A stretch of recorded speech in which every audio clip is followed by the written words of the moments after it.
Okay, so I'm going to be making an American flag today. This is going to be out of wood, poplar and pine. Um, these are standard flags. Dimensions will be 37 by 19 and a half by 1 inch sticks. Um, I do an initial burn on each piece after I kind of lay them out, but then we're going to plane them down to the final width of 1.5 inches. And here's the dimensions of the flag there.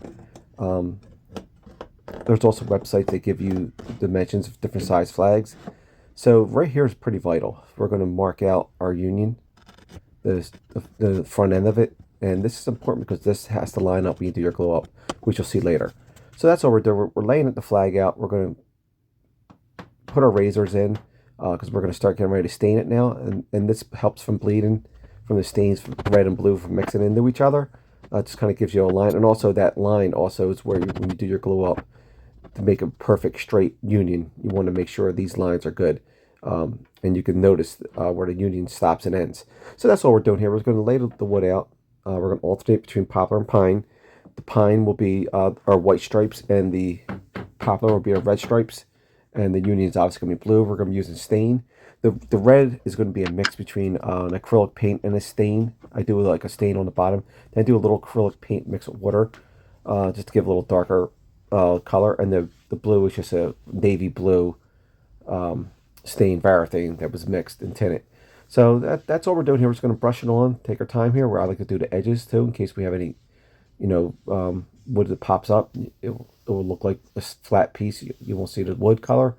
So we're just, and then ends here we don't really care about right now because we're going to be cutting it anyway, and then finishing up later. So here we're going to get ready to stain everything, and then get everything lined up, and then later we will laminate. And that's pretty much it. And this is and also this is going to be a coin challenge flag. So this is a little different. This flag is going to have slots on it, and we'll get into that later. But right now we're just going to, this first part of this video is just going to be how to make an American flag out of wood. And it's pretty much standard procedure. Most people do it this way.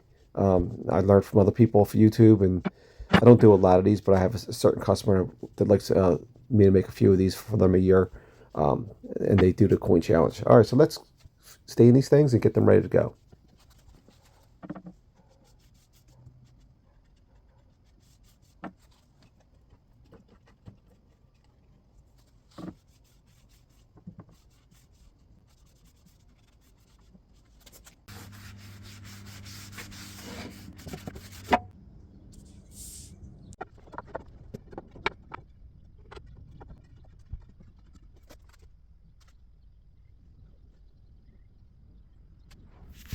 Okay, so here is very important, this glue up. So typically when you laminate panels, tabletops, etc., you try to get one edge as straight as possible, so that way you can get your uh, when you cut the final length later, you have at least one somewhat straight edge. But this is going to be different for these flags. At least for me, I like to glue them up, and I like to mark the end of the union where I marking with the little knife earlier. So this is important because you can't really fix that. So these need to line up. This blue union kind of is the reference of the flag as far as I'm concerned. So these need to be perfect. The ends I don't really care about because I'm going to be cutting them anyway, about a half inch off each side. So this is very important. This needs to be straight, at least for me. I mean, I'm sure there's maybe different ways to do this, easier ways, but this is the way I do. I like to make sure this is straight, glue up. Don't put too much pressure on, but I also make sure that I use cauls for this and make sure the edges, because these edges you got set, or you have 13 slats, so they're going to try to move around a little bit. So let them sit overnight. Now take them out of clamps next day. This glue up was pretty clean. I didn't have too much squeeze out anywhere, and the squeeze I did have is on the bottom here. As you see, we're just going to clean this up now, and then we're going to do a slight sand it, and then we're going to do another burn on the back here. I don't know if I showed that, but we're going to burn the back a little bit, and then we're going to flip back over, and then we're going to start cleaning up the top. So we're going to cut to our final length now of 37 inches. And now we're getting ready to start laying out our union, our stencil, so we could start carving out our stars. That will be the next major part of this.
Okay, so here we're going to be getting ready for our stencil here after we're struggling with the tape. So we're going to tape our stencil down, and we're going to be putting our smallest cutter head on, our Dremel. So the Dremel I have has a flex hose on it. I would recommend getting one of these if you decide to do this type of work. If you don't have a CNC, get this little flex hose. It's like holding a pencil. Makes it a lot easier to control and handle. And what I do with the smallest cutter head is I just carve out the outline of the star. It's almost like using a white pencil. But I do kind of deep, so that way it creates a gully. When I put the bigger head on later, we can hog out the rest of the star and stay. Make sure we stay inside these lines. And I just go point to point here, as you see. Just go crisscross, go one point to the other, go straight down, kind of carve it out deep. And I go over this a couple times just to make sure that we have a good outline when we like put the bigger cutter head in, that we can carve this out without, you know, going outside the lines here and making sloppy looking union. So that's what we're doing here. We're just going to carve this out, and then we'll put another head on later, a sanded head, and that will clean out and smooth out the stars.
I will say with this part with the little sanded head here, you have to be careful. You do not want to get too close to the tips because it will round out off the point. So just be careful. I mainly just do kind of like the inside and kind of do a crisscross with the sanded head or net. Just gives it a nice little indent and smooths out the stars so it looks clean. So here now we're going to clean up our sides here. We're going to just stain and uh, outline these stripes in the union that we kind of cut off earlier. So now we're going to get onto the coin challenge part. So coin challenge flag is a flag that you can see there. We put slots on the white stripes, and these slots have a groove cut down the center of them that holds coins. Uh, I make the slot about 1/8 thick, so that way it can hold any type of coin. And I guess certain people use these and they collect different coins. I think a lot of police, firemen, uh, another and a military like these flags, and they accumulate coins for different things, and they just put them on their flags. I'm not sure why they call them challenge, but maybe they have competitions. I don't know, like Pokemon or something. I don't know, but it's pretty cool. Um, and these are pretty simple. You just got to. I'm just using popper for this. Using these popper strips here, we're going to come down to about 3/4 of an inch in height and width, and then we're going to, like I said, cut a 1 inch or 1/8 inch of a groove down the center for each of these that will hold the coin. And then we're going to install these with some glue, CA glue, and activator, and just lay them out. And then we'll put brad nails in just to secure them um, after we let them dry for a little bit. So that's all we're doing here. We're just going to take our time, cut these up, and get them ready for install.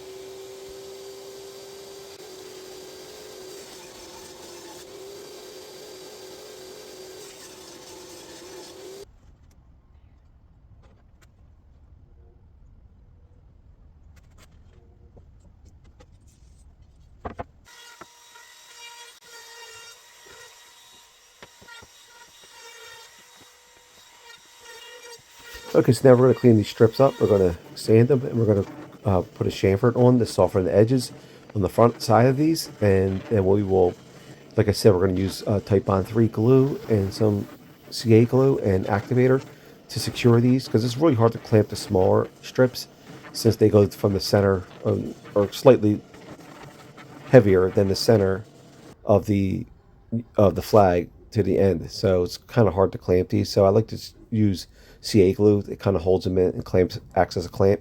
And then later we'll put brad nail on each end of the strips just to help secure them. So three of them are going to be 37 inches long, and the other three up top are going to be, I want to say about 11 inches, I believe, or something like that. I guess it depends on the union.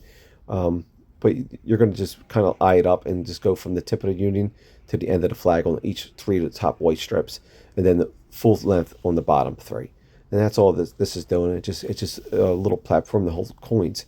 So like I said, we're going to be using CA glue, regular Type Bond 3, and activator just to hold these on, let them dry for about 15 minutes, and then we'll secure them permanently with brad nails.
Okay, so we're getting towards the end of this. Like I said, I don't build a ton of flags, so I'm no flag uh, expert building these, and I'm sure there's other people that do this. But I do make these, make probably like 5 or 6 a year on average. So And then usually I do it for, like, if I'm doing a show or like for a certain group of customers that are the Philadelphia police, and they like these flags. And the one precinct near me, they order these usually for like gifts for their other, you know, officers, I guess, and their bosses, whatever. So I make these mainly for them. So I like to finish these up with a little mineral oil after I clean up everything. We do light sanding, and then we get onto the back. So before we put our polyurethane on the front, so we're gonna put our backs on now, and I just put a 37-inch slat. I'm gonna use maple for this. It's a little stronger, and we're just gonna brad nail eventually and screw these in. We're gonna countersink them, screw these in, and these will help not only hold the slats together, but they also give you a platform to hold whatever mechanism you're going to use to hang this flag if you're going to hang it. I like to just put some wire on with some eye hooks, like some little hanger hooks, and I just lay these out with a little center punch, self-center drill bit, and then we just screw these in and secure these, and then we just tie the wire on. So once we're done that, we'll clean up the back a little bit more, make sure everything's nice and straight, and then we're going to put some polyurethane. And there's different ways you could do it. Some people use shellac, spray on poly. I think spray on's the way to go. I didn't have any, so I just kind of brushed it on. I like this armor seal too. I use that as my go-tos for polyurethane typically. I get the best results. So I don't know if they even have a spray on for armor seal. So I just use a foam brush after I get the back down here, and we're just going to foam brush and finish our flag here. And we're just going to get this nice set up, let it dry, and then it's ready to ship out. And that's about it. These are little good sellers. If you go to like a trade show, especially like a gun show or something, you can really sell these things. The mineral oil definitely makes the give the flag like a wet look, even after the polyurethane. You can see that it glistening, and it came out really nice. The client loved it. Came out clean. Like I said, I'm probably not the best flag maker, but I try not to do these too much since I mainly build furniture. But these are fun to make, and thanks for watching. If you have any questions, let me know.